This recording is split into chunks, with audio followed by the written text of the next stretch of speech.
I've seen the worst, and there is nothing left for me to hate, so I can lay me down, my brothers, on the ground. I bled today until Coyote comes to raise me up and carries me away. So go, leave me, run like you never did. No, believe me, run like you never run before.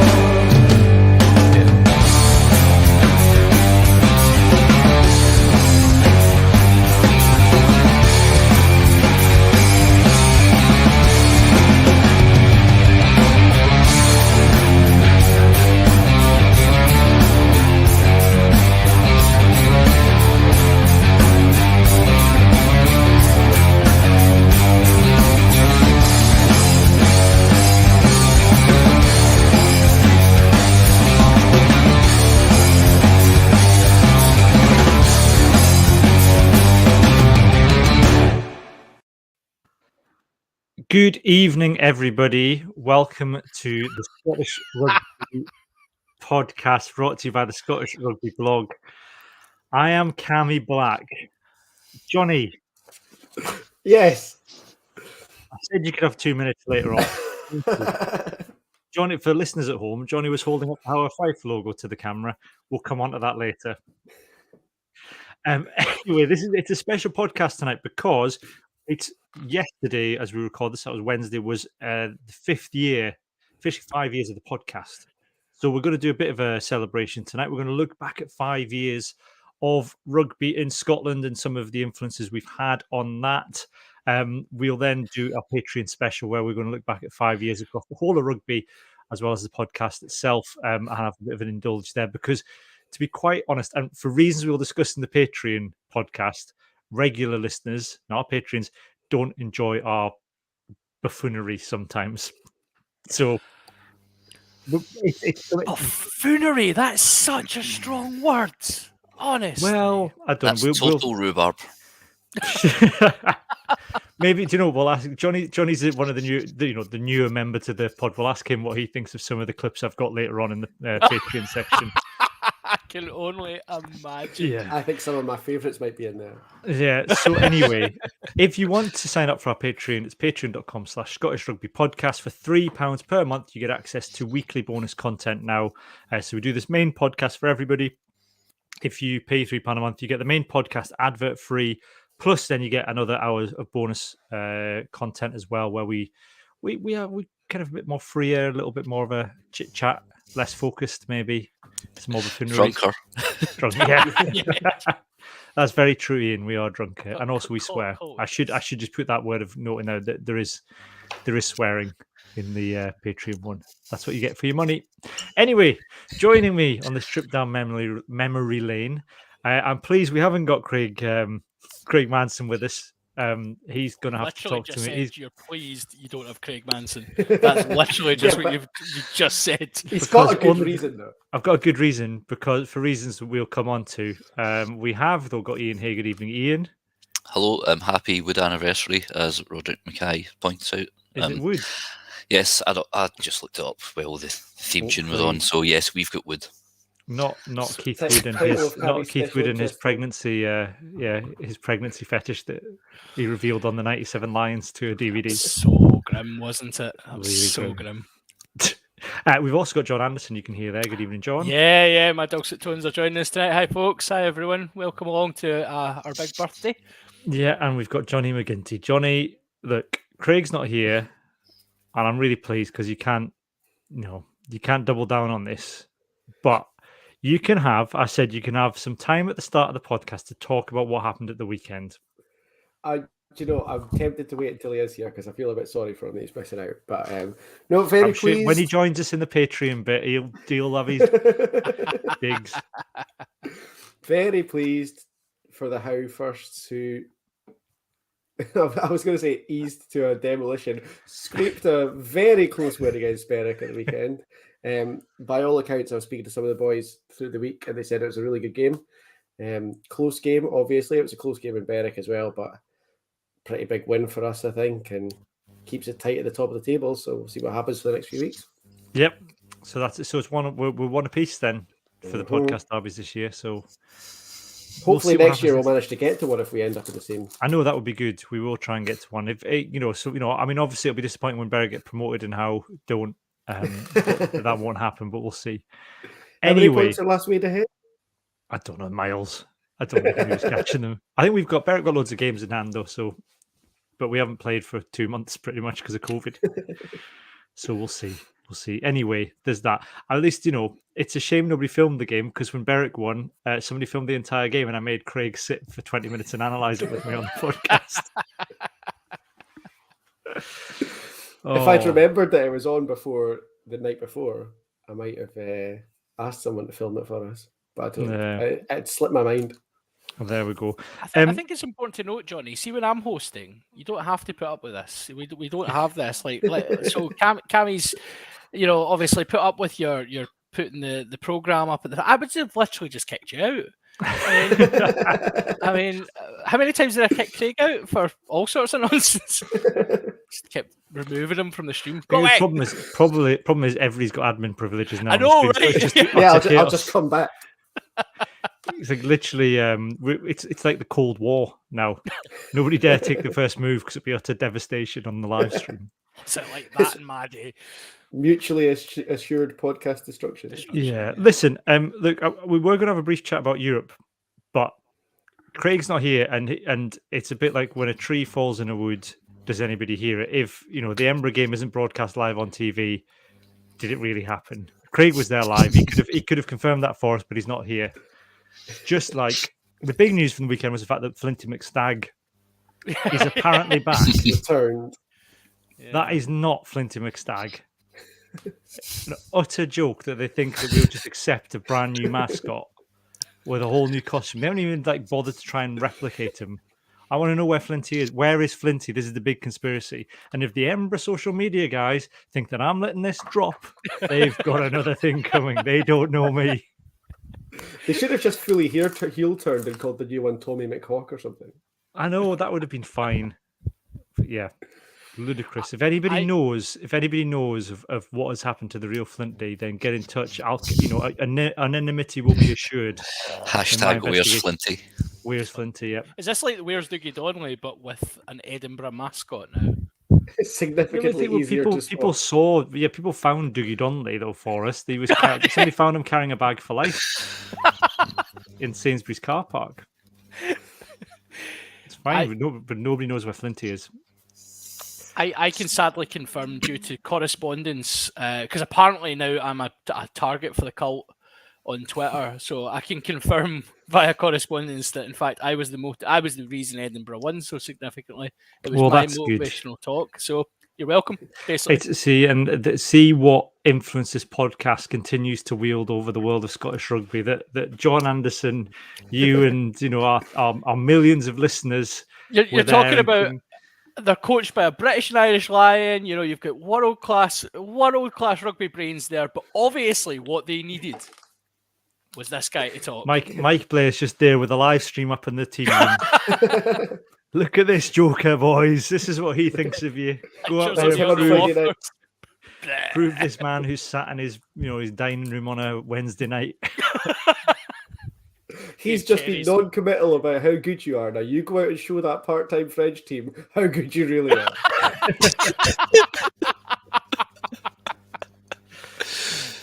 Oh, there we go. Do you want to just timestamp that, Cammy, so we can send it to Craig? He'll listen back. We'll all be sat minding our own business tomorrow, I reckon, about 9:30, and all of a sudden the group chat will light up as Craig listens back to the first part of this podcast. I wouldn't be surprised if his under-18s have gone fully feral and he's just sitting watching the live stream, to be honest. just do that again. Whatever you're doing, do it again. I'm busy. I can't believe what these boys are saying. Honestly. Do you want to talk about Glasgow? Not really. No. Should we just move on? No, I mean, You- tag you're not- comps. Let's not talk about Glasgow. You're not in a real competition now, John. Well, do you know, that was the question that was posed to me. If Glasgow do move to the Diddy Cup, does that no longer make it the Diddy Cup? And do you know, the great thing about being right about it being a Diddy Cup is I continue to be right despite the fact Glasgow are there. So it's now, and actually it's like, it's like a Diddy Cup that we didn't even need to qualify for. That's how Diddy it is. So, it's not a real cup. Yeah. So anyway, we'll move on from that. We're not going to dwell on Glasgow. We none of us were. We've seen that. I've seen the Ember highlights. They looked fine. As Johnny said, they looked as good as I would expect them to be against that opposition. And I thought the young lads took the chance as well. So there you go, Ember fans. I've analysed the match that I was able to watch. Anyway, Is anyone going let's- to pay a $5 to watch Glasgow? Because I don't think I'm going to bother. it's That's a you're good giving point you're giving your money to European rugby though. Do you right? Give your money to European rugby. You're giving your money to Dublin. Basically, it's like funding Irish rugby, as far as I can tell. Paying for Johnny Sexton's new boots. Well, that's it. He looks like what I expected Johnny Sexton to look like if you put him through one of those app generators that make him look like an old man. He just looks like that now. He's got the wrinkles and the grey hair. So it reminds me of, like when all the characters came back in the Force Awakens, the new Star Wars movie, and they brought back all the OG characters, and it's like, oh wow, they all got really old. It's basically like that. So it's Sexton is the Force Awakens of Six Nations rugby. He looks like he's had work done as well. He does, yeah. His hair was looking pretty svelte. Like, obviously in Scottish rugby, we're big fans of a reconfigured hairdo. So it was good to see, taking care of himself. Interesting to know if it's full plugs or whether or not it's one of those pens that Tim from that Channel 4 breakfast show is hawking on Facebook at the minute, where you draw your hair on your head, as far as I can tell. I think I'm going to go full. I think it's proper wig. I think he is actually just sporting a wig. And, like, I wouldn't be surprised to see him wearing a scrum cap. Well, there we go. I mean, it would, that would be a sight to behold. Anyway, Everyone that talks about how one-eyed we are, by the way, is going to be thrilled that we just decided to completely ignore Glasgow getting battered to talk about Johnny Sexton's hairline instead. Glasgow were crap. There you go. Yeah. Yeah. Glasgow were I utter mean, crap. There's not really a lot more you can say. Lancashire left 7 tries on the park and should have absolutely scalped Glasgow. There you go. And there's nothing we haven't talked about in the last few weeks about Glasgow's problems that we wouldn't just be repeating. So going back and listen to last week's podcast. I think we had a good go over it. Said the same thing. Probably 2 weeks before that as well. And Yep.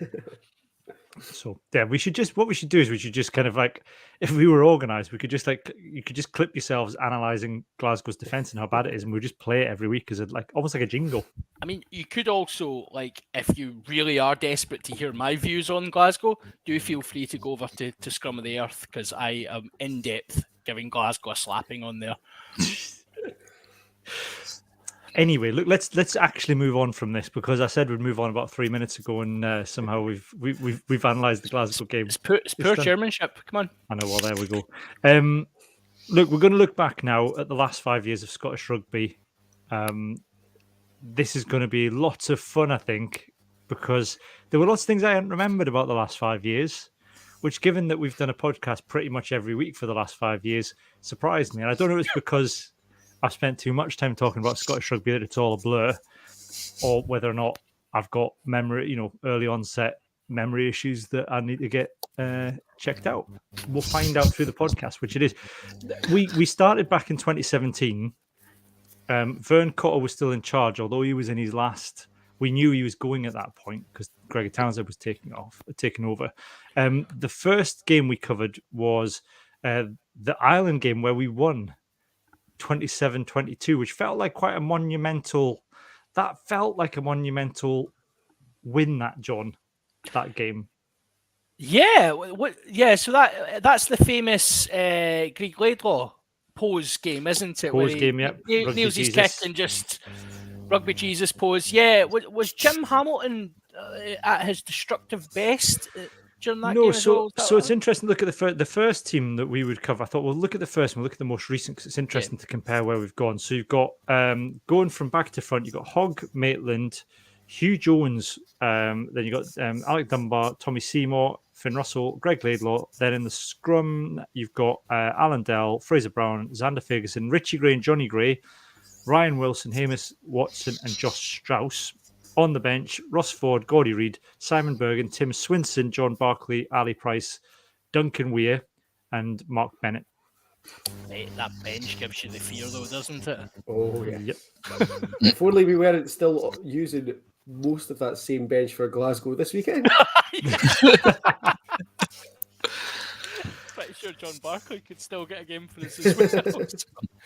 It's really interesting because actually when you were going through those names, Cammy, a lot of those still, obviously, 5 years is a long time in professional sport, and actually to see the amount of names that are still settled, or I guess with a couple of exceptions, if they were to name that starting 15 tomorrow, you wouldn't be completely devastated, obviously swapping out those that have retired. Yeah. I was surprised at how... Yeah, I was surprised at the longevity of some of the players that are in there. Particularly Xander. I don't know why. I mean, that's 5 years of Zandbags. He must have only been 19 or 20. I think it must have been second season because I think... Caps, I think. Well, didn't he got capped? I think his first cap was 2016 Calcutta Cup because I was. He got capped at 18. His debut was at 18. So at that was the Calcutta Cup in 2016. Yeah. So it's his first full Six Nations. This. So 19 going on 20. Yeah. Jeez. For a tight head drop. Just a baby. That's that. He was putting his copious frame about the place, fighting with everybody that would look at him. No, I remember they went to Spider-Cam and Paul O'Connell was pointing out that Ireland were boring in on him and it was just bad refereeing because they were just bullying the young boy. Shocking. Yeah, who was the referee that day? The referee that day was no TMO, just vibes. It's Roman Platt. Oh no! There we go. Oh, Roman. The defence rests.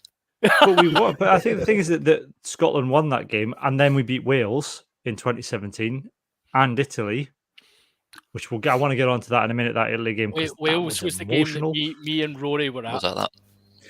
Was that the game you covered? That because one of our was that the game that you saw? You saw Warren Gatland at? Yes, yeah. He was just down from us, and he had a face like fizz on him. He looked at you. I think we called the podcast at the time Midlife Gatland because he had that little scrawny beard on him at the time. He looked like he was having a midlife crisis. He was on his year's sabbatical to go and pick the Lions for like the 18th time, and he was watching the game. He genuinely looked absolutely furious with the result, and obviously me and Rory are going bonkers up in the press box, and Gats is just he's not having none of it. It was, that was a proper midlife crisis from him, actually. It was, yeah. But that 2017 Six Nations, Johnny, felt like the start. When you look back at it now, it really felt like the start of something. Although it was the end of the kind of Vern Cotter era and Townsend was kind of taking over, actually, look back at Scotland haven't done badly since then. No, yeah. It was, I think we kind of started to see, certainly going forward, the Scotland that we still see and that we kind of got quite used to enjoying seeing, because it wasn't always pleasant to watch up until sort of 2015, 2016 was when it kind of started to develop, and then it really hit its stride in 2017 and has mostly, the Scotland attack stayed like that, basically from that Six Nations onwards. So, yeah, I think there's a couple of really enjoyable games that year. Yeah. And what about you, Ian? I mean, you kind of see that as the start of things for this Scotland team? Well, you've got the 2015 World Cup when we were so close to the semi-final. I suppose that was like when Finn Russell had his first big introduction onto the world stage. Same with Hogg in that. So how did we do in the 2016 Six Nations? Was that? Badly. That was the we got. Did we get the wooden spoon that year? In fact, Let's find out. no. shall I think we were We did last. in 2015. We were second to. I think we were second to last because Italy beat us in the last game. But I think we'd beaten somebody else that year. So I suppose that was the start, and then, but it was inconsistency. Then I think from 2017 we've been more consistent. We've not been getting scalped really by anyone, whereas 61-21 and whatnot. 2019 World Cup we were dreadful, but since then I think those issues have been ratified.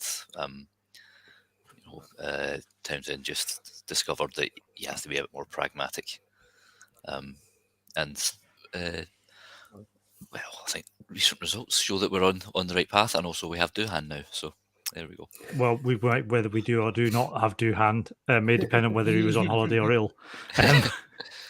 The I mean, looking at it, I've just gone through John O'Tars. How did we do? Did you get fined 2016, John? So 2016 2016 was the year we gave Italy a bit of a going over, and we also scalped France, and we finished in 4th.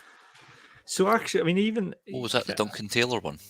It was the Visser, the Stuart Hogg over the head one. Oh yeah, of course. Yeah, and Taylor scored like he took a quick tap. From a breakdown penalty, he won the breakdown penalty and just went. I think Seymour won it. So actually, I mean, that's 6 years then. When Scotland haven't won the wooden spoon for over 6 years now, which, given we were regular, kind of was us or Italy for the best part of a decade, that's a fairly strong upward trajectory. I think there's 1 year I've just scrolled through it. 1 year we got 5th, but mostly it's 3rd and 4th every year. Is this the best that we can hope for? Not being wooden spoon contenders. Come on, Cammy. Well, I know, but it feels like progress, given that, because before the podcast, like I was writing for the blog, and honestly, like trying to find anything positive pre 2015 was a slog. There was one, I mean, Vern came in and there was that victory against Argentina, which even then we still almost managed to mess up by letting them back in the last 10 minutes. And Rob Harley getting the most ridiculous yellow card you've ever seen. Yeah. I was at that game and was just desperately excited because it was the first Scotland game I'd went to in ages. And I was like, this is what Scotland do now. We score tries like mad people and concede points like mad people. This is great. I had a Facebook memory the other day of, do you remember when we scored 3 tries past the All Blacks, but they still somehow they absolutely mullered us? Was that when Visser scored 2? Yeah, I was absolutely made up that day because we scored 3 tries past the All Blacks. I thought it was amazing. There was a video of me singing "Simply the Best" drunk in a German beer market afterwards because I was so excited. But that's what I mean, John. That was literally the most exciting thing that had happened in Scottish rugby was we'd scored some tries past the All Blacks, even though they'd beaten us. But now, and I think this is probably where the change that's been in the podcast is that we expect more from Scotland now than we did when we first set out on this. I think I expect more from Scotland now than I probably ever have since I would have been, 14, 1999? So since I was like a rugby watching adult, this is the most I've expected of Scotland. Since the Six Nations began. It was pretty bleak for a really long time. Like there's no getting away from it. Yeah. But then also, though, that 2017 Six Nations was the year that we got absolutely scalped by England down at Twickenham. A lot of mitigating factors. Matthew Reynal being one of them. Well, that's true. And also we got Ali Price ended up on the wing. Mm-hmm. Seymour and Hogg both off with concussions. Mario Itoje absolutely smashed Stuart Hogg in that game and should have been yellow carded. And it was a proper, he left the elbow in just to make sure that it was pretty dreadful, actually. And I reacted by giving everyone 0 out of 10. You did! In the match ratings. apart from the recently retired Gordy Reid. Gordy Reid got 5 out of 10 for his try. Hugh Jones I think you gave Hugh Jones 2, didn't you? 2 because he scored a try. And tries, Ali Price got 5 out of 10 for effort on the wing. Everybody else got 0. 0. Oh, yeah. But I think at that point, that was probably the turning point in the match ratings on the blog. It just felt pointless trying to give anybody match ratings in a game we'd lost so badly. Yeah.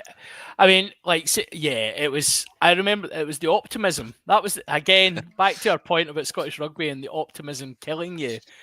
It was because we had the chance of winning the tournament going down there, or I believe Actually, were we still in the tournament?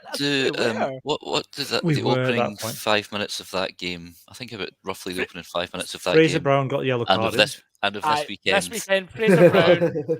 5 So- years later, the same day. never learned. I remember because I was watching the game and I was due to go on a night out, and I think we did leave early to go out, and I ended up at the Solid in Glasgow, and then ended up with pneumonia. So it's basically But nothing's changed. what you What said a about day. Sol? Well, I mean, yeah, if the shoe fits. I think we can't. I think we may have been on as an outside chance. We'd already been beaten by France in 2017 away. Was it going to take some ridiculous turn of results, like we'd have to scalp England and then hope that, I don't know, France beat Wales by X amount? Yeah, I seem to remember us going down though, and I remember this from the Wales Millennium Stadium game where Harris played at 12. We went down with that same stupid optimism that the press were building us up, and I seem to remember Ali Price talking to the press, and it was just like we went down there believing we could win, but like we all thought we could win, but they didn't. yeah. I mean, the thing is though that if you look at the final table, we were fourth, but we were actually joint second because from second to fourth, everyone had 14 points. Yeah. And then England got 19. So if we had beaten England, then we would have won the championship. And that was the first year, of course, of the bonus points as well. Yeah. So, but I think that's the one thing that makes me think, because for a couple of years afterwards, the constant chat we had, I think, was, did the SRU go too early with Gregor Townsend? Should they have given Vern the Tuesday? Should we talk about the Tuesday? Should we talk about the Tuesday clock? Yeah. Because that was the whole thing with the Tuesday clock, of course, was like, did Scotland jump the gun when Gregor Townsend basically said, I'm going overseas to coach, whether it was going to be England or France. I'm leaving Glasgow. I'd like the Scotland job, but if you're not going to give it to me, I'm off ski. And then the SRU were like, oh, we can't lose the most promising young coach we've had in many a decade. Let's just terminate Vern Cotter's contract, even though he's doing not too bad and he's nearly taken us to a World Cup semi-final. On reflection, Johnny, did the SRU make the right choice, do you think, given where we are now? Yeah, I mean, given that he's a British and Irish Lions coach now, you can't really argue too much with it. And there's also, I think, kind of small bits and pieces have come out since then that possibly the Scottish dressing room with Vern was not the happiest place in the world. And so that very rarely gets better once it's started. I can't see it if there was players that were starting to not take well to Vern. Very rarely does that happen, and then all of a sudden he wins everyone back round. So I think that if that was true, it was only going to get worse. So probably right to move him when they did, then let it get worse. Having said that, John, the reason we came up, did we come up with the Tuesday clock before Finn Russell was kicked out? No, I think it Or was was it as a result of it? I think it was. the It was a 2026 nations, I'm pretty sure. No, it was the 20, but it was the same year. That's the thing. That's what I'm thinking though, because Yeah. it was the year we came up with it after the World Cup. Yeah, well, it was because of the World Cup. I'm fairly sure the idea was first bandied around on our group chat after that ridiculous game against Ireland, where we again all went in with desperate optimism, knew we were going to beat them, and got pumped. Cuffed. Yeah. So yeah, the Tuesday clock was out. Like that was, I think there'll be a common theme comes out across like our analysis of the 5 years. Like obviously, there's been lots of different segments, and Cammy's obviously been absolutely like a driving force behind some of the more creative items that we've looked at over the years. And a lot of them have polarized opinion. And the Tuesday clock was one that we got a lot of feedback at the time about how crass it was and how It was a dare really you. good pun. Look, that you can't waste a good pun like that. It was a cracking pun. And again, I actually mentioned it on another podcast and they were just like, that's class. So, it's you can't please everyone, I suppose, is the mantra for 5 years. But I think that's it. And Alan McDonald's on the comments. He's just made a good point. He says, things weren't the happiest with Scotland after the 2019 World Cup, and Townsend seems to have listened. And that was a big turning point because we started that Six Nations in 2019 talking about the fact that this was Townsend's last big chance to turn things around. 2020 Six Nations, the last chance to turn things around. And after the Ireland game and everything, Finn Ross was like, he's definitely going to go at the end of the tournament. But actually, when we got, to be fair, we're nothing if not willing, open-minded on this podcast, because I remember our review of that Six Nations when it eventually finished because of coronavirus was, do you know what? It wasn't as bad as it seemed at the start. The Ireland game was a lot closer, I think, than we'd realised. We actually beat Wales away, albeit it was played in November or whenever it was. In a gale. Yeah. In an empty stadium. Not that I want to caveat the victory or anything, but yeah, we'd lost to England, but again, albeit at Murrayfield, but albeit on a horrible, nasty in a gale day. and then some. Yes, very narrowly. That 2020 championship was actually, and we talked about it was 2020 Steve Tandy's first championship with us. Because that was a turning point. So actually, we talked in 2019. We'd obviously up to 2019. So almost this podcast's lifespan has the fastest brand of rugby in the world trademark, kind of precursor to that, and then it has the post, almost like, let's call it the Hugh Jones era and the Chris Harris era, if we will. They're the front men of these series. Yeah. And the post Matt Taylor era. Well, the 2020 Six Nations was the one we didn't lose. Any of the games we lost by 7 points or less. And that has continued. 2021, we were 4 points away from the championship. 4, not 4 points on the table, 4 in-game points. That's like how. And we should have had a penalty against Wales. Yes. Potato. I like to win a game. Bloody Williams. But that was a turning point for us. Being able to defend, we were always so exciting in attack in those first few years up to that World Cup. And even the game against Japan where they tore us to shreds, we still scored some bloody good tries that day. And we looked good in attack. And it's like there had to be something had to give. We either concede 30 points a game and lose games, but score 27 points, or you have to dial things back a wee bit. And we're still exciting, but we can actually defend now, which is great. Yeah. I felt a lot less since Tandy and Harris came along. A lot less like we could lose any game that we're winning. Yeah. Up until 2019, even through the World Cup, especially through the World Cup, we could have been winning games at any point and been sat there thinking we could lose this, no bother. Whereas now we've got Tandy and Harris. That Samoa game that we nilled them in the World Cup, and I kept watching, going, they're going to get a breakaway try. We're going to switch off in a minute, and they're going to come back into this. Yeah, and those two have been the difference. Tandy and Harris are the difference, I think. Remember the Samoa game from the previous World Cup? Which a point. How was that? You were there, weren't you? And I think we were both not together, but we were there separately. Newcastle. And then the was it 2017 Autumn Series where we gave away? I think it was Chris Harris' debut. It was Chris Harris' debut, yeah. Yeah. We gave away 3 tries in the last 5 minutes or something. Yeah, every time we scored, we just let them score straight away. But then we went and nilled them.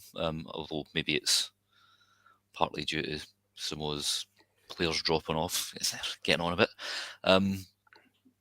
But we're doing all right. I think we can talk a lot about that, and we will talk obviously as we go through this about the impact of certain players, on this Scotland squad. And certainly, I think prior to, we've obviously mentioned Finn Russell already. I think almost his influence in shaping the way Scotland played from his debut in 2014 through to his exile was really important. But actually, if you're talking about the defining character in Scottish rugby in the last 5 years, it is Chris Harris. Like, it's the rags to riches story of a guy who's been pillared by Scottish fans, including ourselves. Every one of us here is guilty of having criticised him, and I have no shame in that, because we were commenting on what was in front of us. Little did we know Townsend was playing like 18D chess with Harris. That 2018 Wales game was utterly ridiculous. It was terrible. It was terrible. It was so For bad. everybody was. I remember clear as day that I either tweeted or put on Facebook after that 2018 game, the Scotland bus should stop in Newcastle to let Chris Harris off on the way home and never pick him up again.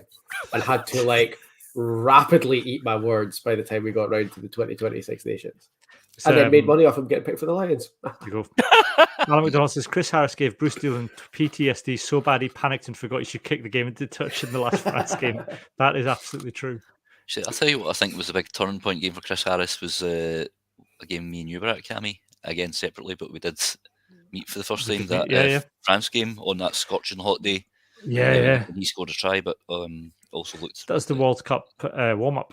Yeah. Yeah. Because I mean, someone said, like, so what do you think after that game? What's your, like, sum that up in five, sum a game up in 5 words. It's like Harris is on the plane. He was phenomenal that day.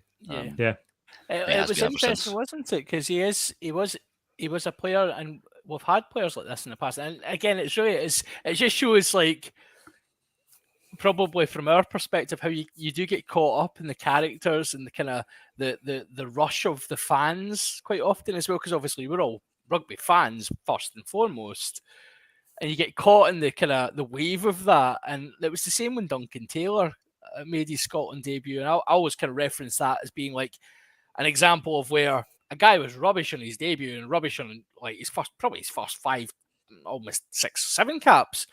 And then was all of a sudden, we were like, well, he's the best player in the world ever. He's amazing. Super dunk, whoop, whoop. So, judging a guy so early, Harris took his time to find his feet, but, maybe these professional coaches know what they're talking about. Maybe, just maybe. Maybe, but then that'd make the podcast really dull if every week. Oh no, we're still going to make us redundant. Welcome to the Scottish Rugby Podcast. In Tooney we trust. See you next week, guys. We are still going to criticise and argue, and we know that the SRU have to listen, so it makes it all the more fun. Just to do that. What if kind of we go back then, and Johnny, what's your kind of big memory of the last 5 years with Scotland? Highlight. Well, just a memory. What sticks in your mind? Greg and Finn steaming with their ties around their heads. I honestly don't think it's close. I think that's the thing I think about most over the last. It's a defining image of Scottish rugby. It really is. Yeah. It's the whole video though, because it's not just those two is the most famous bit, obviously. Yeah. But like Hastings, just with his big toothy smile. Because that was free. He wasn't even in the squad that day. I think he was just there on the lash with them afterwards. And it's that, like you said, it's the interesting thing of that. Like we've talked about this recently. He's not the second coming of Finn or the replacement, but he's an up and coming player in the squad, and he's there in that clip. Yeah, brilliant. It's just great. I love it. Hugh Jones looking slightly uncomfortable. Yeah. What about you, John? Yeah, I think that day as a whole actually was like a real stat. Obviously, let's talk the pass. Probably my most watched internet clip, maybe second most. But yeah, probably the safest for work video clip that I play regularly. And even then, it's debatable.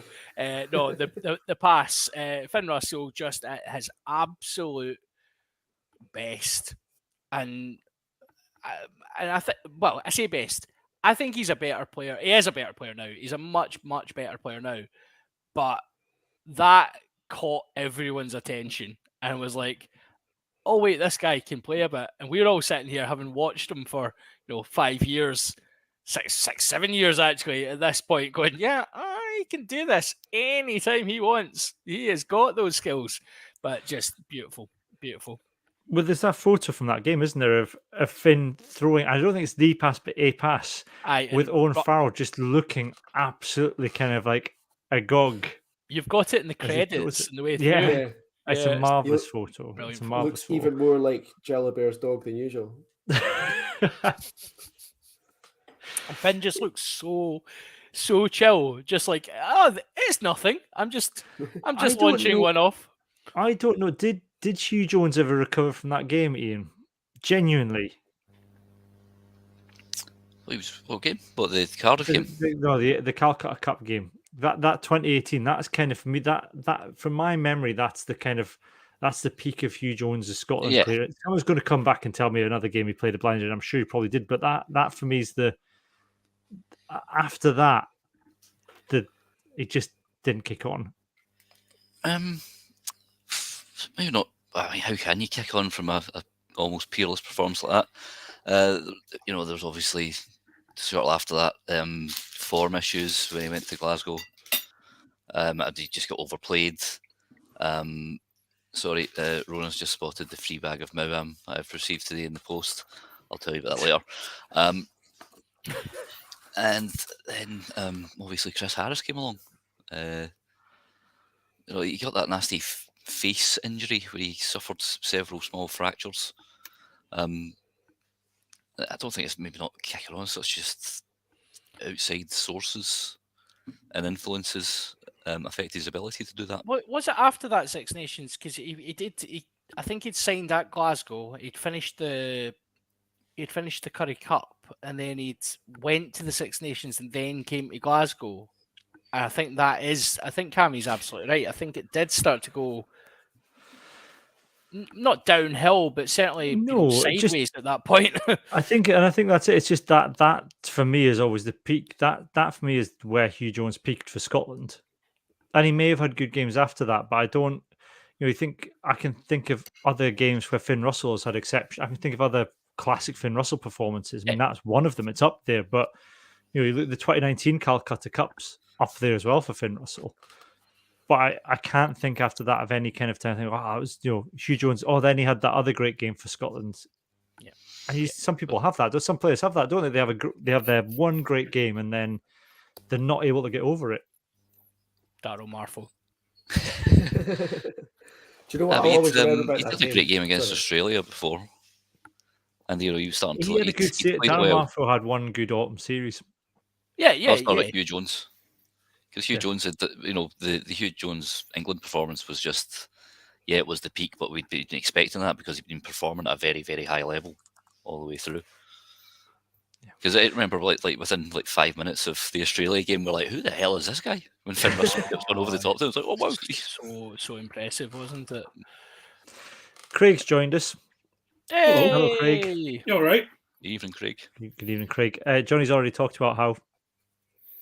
Oh, he I couldn't asked keep it to in. wait, He wouldn't just let couldn't me. keep it in. Do you want your 2 How- minutes? Is that about how dominating Berwick at the weekend? And I'm sent not sure. them Dominant. homework to think Come again? on. I don't think dominating's a stretch. The most one-sided 17-15 I've ever played, apparently. Well, I wasn't there, but from what I've been told, it was one-sided. But no. Yeah, it was. Certainly the analysis on here's been one-sided. It usually is, John, is it not? I to Glasgow? know. Yeah, you should have heard this earlier on, buddy. By the way, I'm not talking to you, John. I'm keeping quiet. I know, you better watch it. Right, Craig, say something to quickly cut you off.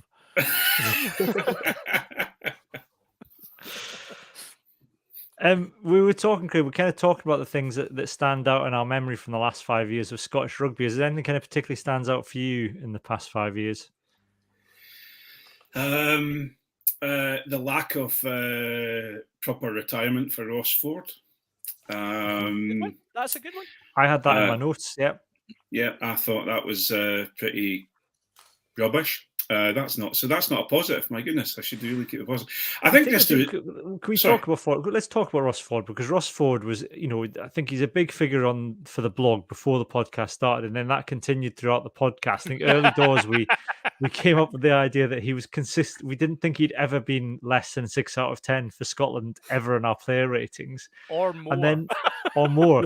And then for our 10th year anniversary pod, I did some stats, and I think I worked out that he was more, but he was like 6.5 was his average rating across all the Scotland performances we'd ever given him. But I think we did a whole podcast about whether or not he was one of Scotland's. Yeah, he did. Yeah. Whether or not Ross Ford was one of Scotland's wasted talents, and it was that was it Stuart McInally, Craig, who said when Richard Cockrell came in, he couldn't believe that they'd never had a throwing coach. That's right.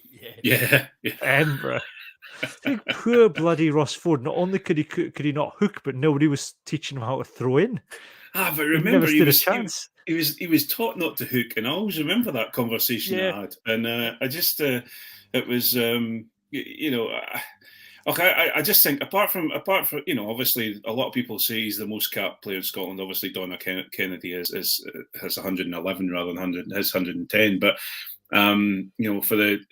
for someone who is the most capped male player within Scotland, for someone to be turned around and told that for so many people to berate him as a rubbish player, he wouldn't have got 110 caps if he was rubbish. So I think as I say, and you covered it in the pod before anyway.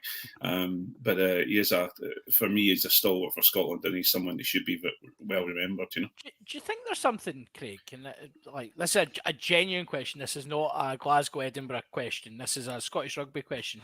Let's not forget that Ross Ford was a Glasgow player. He never played for Glasgow, but he did go to Glasgow and then was instantly transferred to Edinburgh. Yeah. We tend to do it the other way now, and we make the hookers good, but whatevs. Good at penalties. Or giving away them. That's all right. First choice for Scotland will come from our side.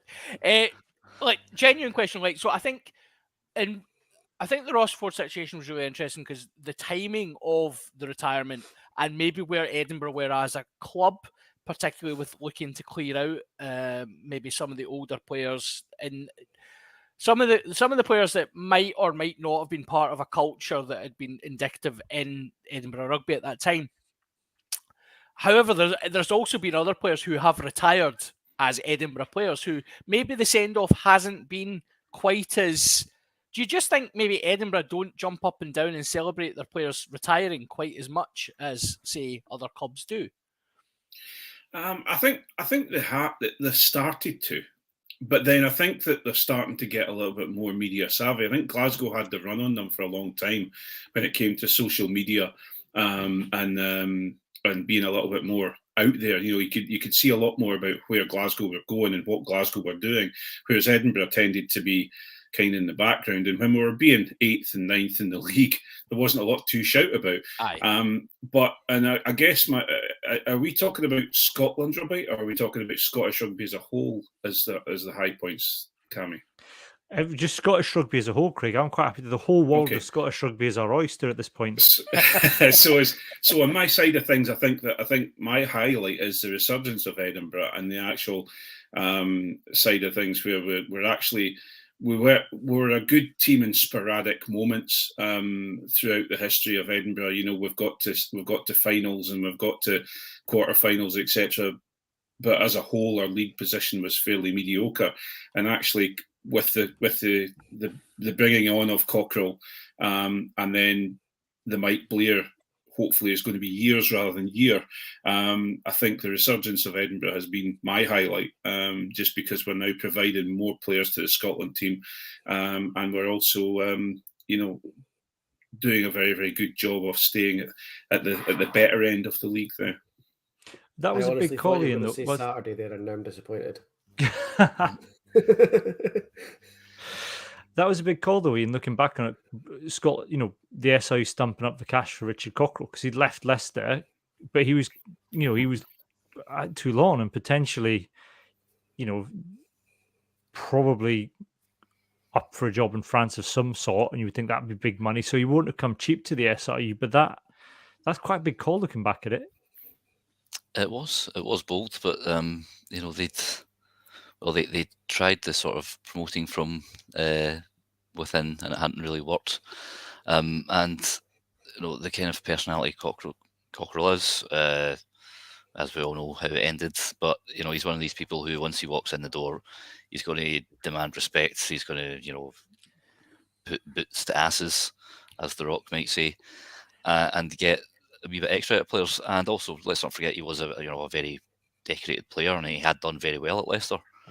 He had a specific way of playing which he knew was effective, and he brought that to Edinburgh's play, which made them harder to beat. And then you've got backline talents like Duhan van der Merwe, like Blair Kinghorn, and whatnot. And then Darcy Graham, then it allows you to become a dangerous team.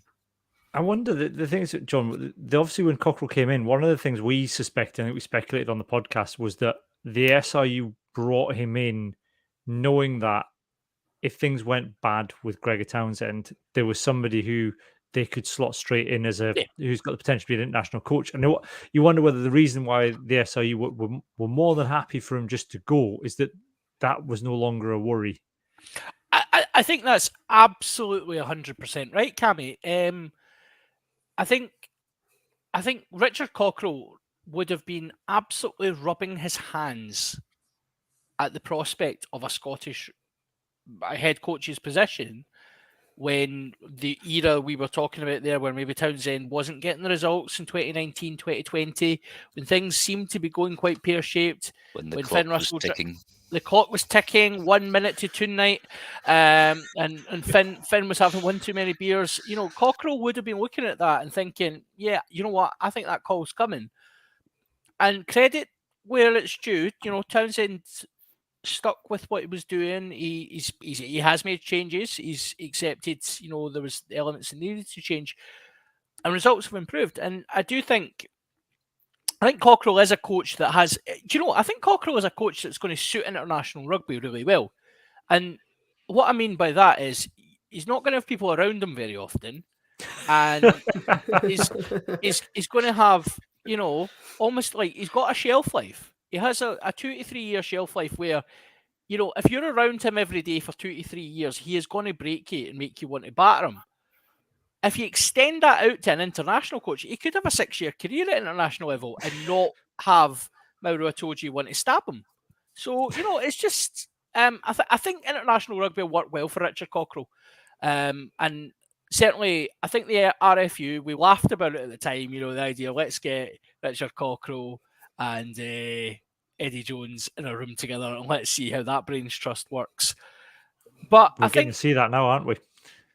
Their succession planning, I think, is actually quite sensible, and I would go as far as to say I think England would be a better team under Richard Cockerell just now than they will be under Eddie Jones. Can I ask Johnny, John, and Ian? And I'll start with you, Johnny. Craig's talked about Edinburgh's progression, and there's a clear progression, I think, under the life of the podcast for Edinburgh. I don't know that there's a line of progression for Glasgow. I don't know whether it's down or wobbly for the last 5 years. I think it's had a couple of dips, definitely, but I don't want to sound like I'm deliberately trying to wind Craig up or anything, but first time in.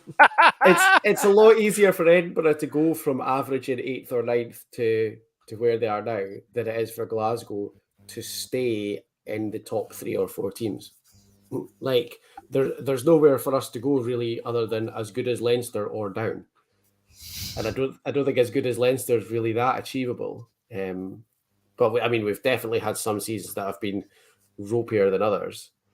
But I don't know if I would be judging Glasgow and Edinburgh by the same yardstick, because Edinburgh, I think, have had periods where they've been as good as Glasgow, and just now they're probably going through a period where they're actually better than Glasgow. But like I say, it's easier to get from mid-table to the top bit than it is to stay at the top bit or even start to be the one who wins it every year. Yeah, that's fair, John. Do you know? Yes, I do. And actually, like, so my gut reaction to that question, Cammy, was have Glasgow went backwards in the last 5 years? And I would have happily said they have ran backwards. They have accelerated backwards faster than referees marching us backwards at penalties. But They're knackered running up the travelator in Gladiators. yeah, exactly. Well, Glasgow basically practiced running backwards up the travelator. You know, but actually, when you think about it, right? So 2017, 2018, Glasgow were unbeaten under Dave Rennie and then lost the playoff to the Scarlets. 2019, we made the final. I think again, it's funny. There's a theme coming in here. 2019 for me was like apparently the year Scottish rugby just flipped on its head, because I think Glasgow have went back a massive amount since 2019. I think we've recruited but this year is a positive. I think we've recruited across the board really badly. And we all know my view on the coaching setup, so I'm not going to go there again. But I think we've just recruited, we've got the wrong people in the wrong jobs, and we have the wrong personnel. We have an aging squad. We're relying on leaders who are no longer leaders. Prior to 2019, we had a team that was exciting, and we had continued almost the Townsend legacy through. But I agree with Johnny's point that it's harder to judge when you're going directions like that. It's harder to judge a team that's been in a final 2 years ago and is no longer maybe performing quite at that and is in transition from that against a team that were finishing, 10th, 11th in the table, and Cockerell came in and made them a very, very good side. So it is that you have to compare them differently. Yeah. The other, I'm conscious of time, and we're getting towards the end of the podcast. I want to talk very briefly about we've talked about on the podcast the last few weeks. I think it's important to kind of notice the kind of progression of women's rugby in Scotland, I think, over the last 5 years, because we probably, if we're honest, we didn't give it much attention, I think, in the early days of the podcast. Then we kind of tried, but I think, John, because you I think, were you on from episode 2 with me? So it was yourself. I think episode 1 was yourself, Rory, and possibly Brody. Brody and Gav. I think there's 4 of us. There's 4 of us for the first one. I think you joined us. And then we cut it for the bandwidth purposes. Yeah, to 3. There's 4. Skype, my dial-up internet at the time couldn't cope with. Yeah, I joined you in episode 2. That's right. Yeah. So, but I think it was the early days of the podcast. I think one, if we're honest, we just didn't give it the attention it should have had. I think later on, then we probably struggled to understand what to say about it when they're going out there and getting beaten on a regular basis. It's kind of hard to analyze that and be fair. Yeah. But I think more recently, performances have improved. I think just the I don't know why it's just been easier to kind of cover it and easier to talk about. And we've tried. I think we've probably having Craig on board's massively helped, because Craig's obviously got a lot more knowledge of women's rugby in Scotland than we do. But there's definitely been a progression, not enough, but there has been quite a significant jump in the last 5 years, I would say. Yeah, I think that's fair, and I think you could probably relate that quite clearly to an improvement in the SRU's output in marketing, and certainly the exposure of the women's game globally. Because believe it or not, we are all guys who our primary job is not to go to rugby matches and watch them. We have other things to do. So quite often, some of the analysis we're doing on stuff is we've caught a highlights package, or, we've watched the game on catch up, games on the television. That's a great start. So for me, I think the analysis really improved as we were able to get more access to the games. And obviously, we've had Ian's been along to the women's games for the Six Nations a few times, and those episodes were really great, because having him there, he was able to then just giving the insight. I always remember Ian talking about the Scotland-Wales game and talking about how Scotland were probably the better team overall. They've got the better players, but their scrum got moored, and that was that was the only thing that was wrong. And Scotland lost the match quite comfortably. So, being able to hear someone talking about that and actually, it gets you thinking, and you start to know the names. You start to see players. There's women's players now that you hear the name and you can picture 10 highlights from their highlights package that you've seen. So yeah, the filming thing for me is a massive part of it, and long may that continue. The more exposed, and it's only going to improve. Yeah. Have you seen that, Craig? Then that progression in women's rugby the last 5 years. Yes, and there's a plus and a minus for it overall. The plus point is we're getting far more access to it, and it's been taken far more seriously by a mixture of the public and also the SRU.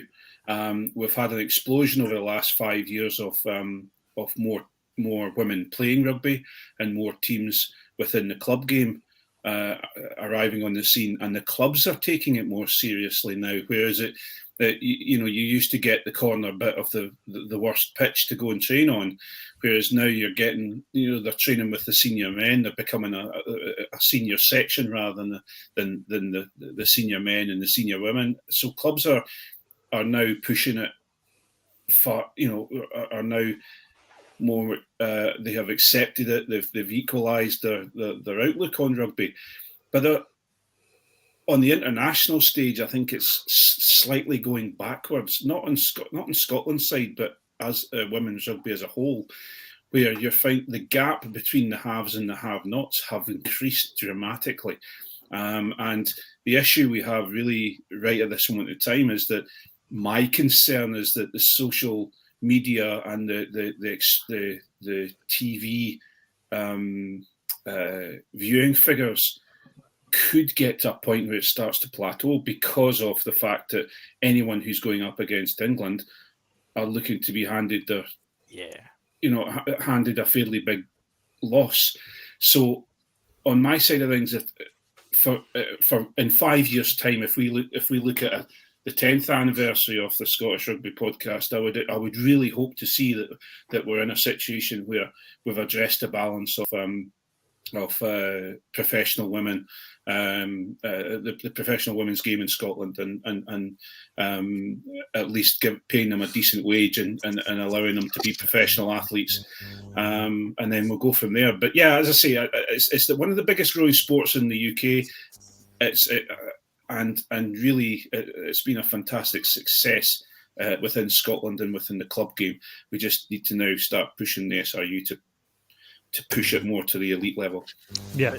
News like today, of course, Craig, helps that, because the Women's Six Nations will have a title sponsor for the first time in its history this year. And again, it's clock related. TikTok. Yeah, so Cammie's favourite social media platform is going to be sponsoring the Women's Six Nations this year. It's going to be sponsored for the next 4 years. It's a 4-year deal, which obviously shows a massive commitment on the part of everyone to just really try and grow this. And I think that, I know Rory had commented in our little side chat that we have about it being, it's like a definite millennial grab, but let's see how it works. I think, but that's the audience. That's like Craig said. That's the audience that are there for the grab, right? You're going to have if the older heads and more, established rugby fans and older people in rugby, if they're a fan of women's rugby in Scotland, they're already a fan of. You're not going to change the hearts and minds of people who are either for whatever reason already against it because they're massive misogynists, or who just aren't interested. The way in is to bring in a new audience, and it's going to be people who aren't already interested in rugby. I think the women players, when you kind of hear their interviews, a lot of them haven't come from rugby backgrounds. I mean, I remember we had Rona Lloyd on the podcast early doors, talking to Rona Lloyd, and she was at a school in Tynecastle. I think Bruce Aitchison was a teacher at one point, so I think he would have got her in. But it was because of women's rugby, the professional, well, not professional, but Scotland women's rugby players turned up at a school one day, and she'd never heard of, she'd heard of rugby, but it got her interested, and now she's one of our best players. Yeah. And so I can absolutely see that that's the way to go. There's so much we could talk about over the last 5 years of Scottish Rugby. We're going to cover some of it probably in the Patreon podcast. We can get on to Mark Dodson or Keith Russell. If you're interested in women's rugby, Yeah. if you've heard these discussions, would you like to know more about women's rugby? The final, the Tenants Women's Premiership final, Yes. is on at Merseyside this Saturday. 1:30 kick-off. It's Watsonians versus Hillhead Jordan Hill. There will be Scottish internationals on show. Get yourself Louise along, yeah. McMillan, off the top of my head, should be playing for Hillhead Jordan Hill. Yeah, get yourself along. Thank you, Ian. There's lots we could have covered, though. We didn't get on to Cats at Rave. We didn't get on to Mark Dodson and Keith Russell. So we could have. I think there's time. I think there's There's time, Look, we'll get on the on the Patreon. Patreon. We'll maybe touch on it in the Patreon podcast. But before we go, though, I think a constant discussion point on this podcast for certainly the last 3 years has been the Exeter Chiefs branding. And today, on the day we're recording the 5th anniversary podcast, they finally announced that they are changing their branding to a Cornish figure. And I know they're from Devon, and now they're probably going to have a whole other Twitter war with Cornwall. But I'm not getting involved. We don't need to get involved. You can't culturally appropriate something. You can't culturally appropriate a Cornish pasty. We're out of the EU now. You can't. It's not one of those it's protected not- foods. No, we're out of the EU now. It doesn't count. Oh, That's all Thanks, Brexit. Brexit. well, Yep. look what you've done, Nigel. Arbroath smokies and all that. So yeah. Yeah. So, but yeah, they finally changed today, and I just, we've said it on Twitter already, but just, I think, and we've said it on the podcast before, but the fans from Exeter who've worked really hard and in the face of some quite horrific abuse and harassment from their own fans, and have very quietly in a dignified way got this through. Full credit to them, and I really hope that they're able to kind of, fall back in love with the club again. I was there. Oh, on you go, Johnny. Sorry, John. I was there at Sandy Park to watch Warriors at the end of 2019, and it was great. Like, lovely city, really nice fans. The majority of their fans, really, really nice, made us really welcome. Are in almost every other way, Exeter are a big success story of a club, apart from this one massive black cloud, which is finally disappearing. And I think it's going to be really nice to have Exeter now as a club that you can kind of look up to, because everything else they've done has been incredible. Like the way they've got to where they are, winning premierships and European Cups and things from where they were, is fantastic. All their fans were so welcoming. The majority of them have been on board with the branding change for a couple of years now. And I'm really, really chuffed for Chiefs for Change, because they've done a power of work. And, like Cammy says, people have been so horrible to them, and they were dignified through the whole thing. But the majority of the Exeter fan base, I think, should be really happy. And I had a great time down there. So I think the one really positive thing that's come out of all this is we've all learned a lot. And I think particularly the journey that rugby has made to communities that don't traditionally play it. I mean, we wouldn't have got to know what Iroquois' roots. Yeah. We wouldn't have got to have those kind of connections forged with those communities, across the ocean. And I think that's really good. And I think those relationships will continue. Exeter Chiefs for Change have laid a lot of connections over in the States, and it's really encouraging to see Blood and Mud sponsor a team over there. They've got their sponsorship on the shorts, which is fantastic. So all these connections have got all these really positive, good things have actually come out of something bad. So it's there's a lot of positives come out of it. I would say I was speaking to somebody from Exeter today who was doing some training at work, and he said, "Oh, what do you know about Exeter?" And I said, "Oh, actually." I told him, and he said, "Oh, yeah." He said, "I was so," and we were talking to a group of people. Said, "I was really pleased when they got rid of the big chief," and everybody in the room weren't rugby fans. They were, "Oh my god, they were doing that." And we're like, "Yeah." And then when he said, "Yeah," and they got rid of the big chief mascot, I went, "Oh well, at least they did that." I said, "Oh no." Then they brought in a third, and they called him Tom O'Hawk, and they're like, "Oh my god." I was. And they're going, "Was this like a couple of years ago?" No, this was literally 6 months ago. I had this conversation last night with a non-rugby fan, and the incredulous sort of like They did. What?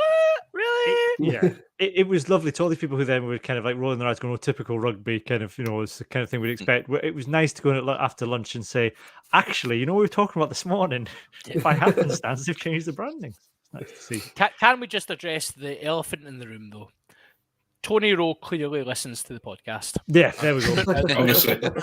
Because I think what's happened here is Tony Rowe knows it's our birthday and has clearly been following your socials, Cam, and That's it. knows that we delayed it from last night, obviously, and said, you know what, I am going to release on that day because then those boys, basically it's like getting married on someone's birthday. It's Do you know what it is, John? It wasn't that Proposing at on all. someone's wedding day. It was the Glasgow game where I sent the Exeter social media group repeated videos of bagpipes because they banned the bagpipes, and I replied That to was every honestly tweet. some of your best work I recently. know. I enjoyed that a lot. I'd like to There's a think lot that of they were, commitment to that. I know. I'd like to think just the sheer thought of me sending them more bagpipe videos made them crack. So Tony, we can't cope with this anymore. This man sending us the same clip of someone playing Flower of Scotland on a bagpipe.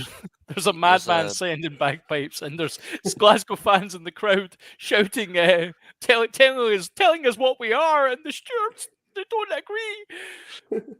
Have any of you watched the 8-minute video he's done yet? Yeah. I haven't. There's not a picture of Hoggy in there at all. I'm just so disappointed. Is there yellow circles though? It's as if he's leaving or something. No. If he doesn't turn up for the Scotland camp, we know he's probably buried under that bloody business park that Tony was trying to build outside Exeter. Is that where he is? Yeah. This is where Hoggy Lane is going to be. The one that we bought the middle ground and called it Centre Parks. Look, before we get on to things that are getting laid in Exeter, let's just move on Oh, boom, boom. to the Patreon podcast. Bravo.